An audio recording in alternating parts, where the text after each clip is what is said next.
Let me say, first of all, I appreciate the low-key approach on eminent domain. There have been abuses of that power by local governments, and using that as a last resort, I think, is the right way to do that. With regards to turning bases back over, we had an ammunition plant in my district, the 4th District of Louisiana, Army ammunition plant, that was turned back over and has become really a tremendous site of enterprise. We have more than 17 companies involved.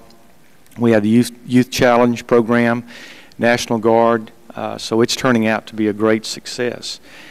Let me turn to Fort Polk, which is in my district, a very important Army base in these times. And I want to commend Secretary Easton on bringing forth the barracks modernization and also upgrade initiative at Fort Polk, sir. I feel like that with the sacrifices that our active duty are having to make, particularly those who are going overseas and on the front lines, that there's nothing that's too much to do for our active duty and their families. So I thank you, sir, for that. Also, I want to mention that I've had briefings from General Yarborough and also Colonel Sage with regard to some land acquisition issues that are going on at Fort Polk today. And they're taking a very low-key approach. I think they're approaching it correctly. They're trying to work with the community. I think that's very important, but there are some tremendous needs. Specifically, Secretary Easton, I understand that last year Fort Polk was the Army's #1 land acquisition priority. Is this still the case, and where are we right now with that acquisition?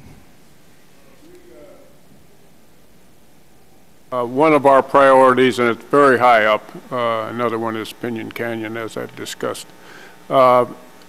We have recently approved through OSD last summer, I believe it was, the right to go ahead and look at the feasibility of acquiring 100,000 acres to add to the estate at Fort Polk.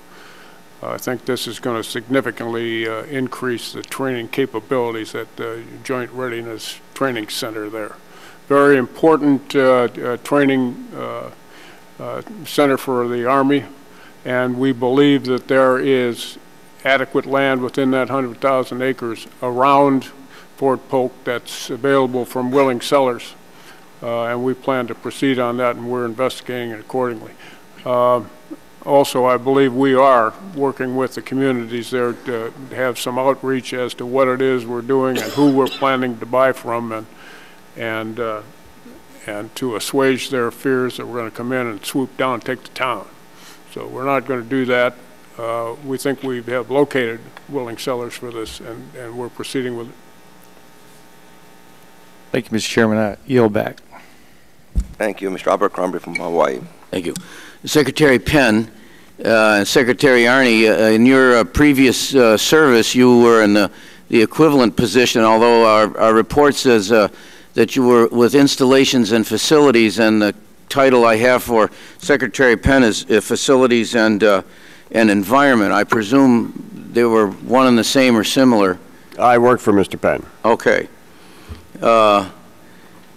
The Japanese government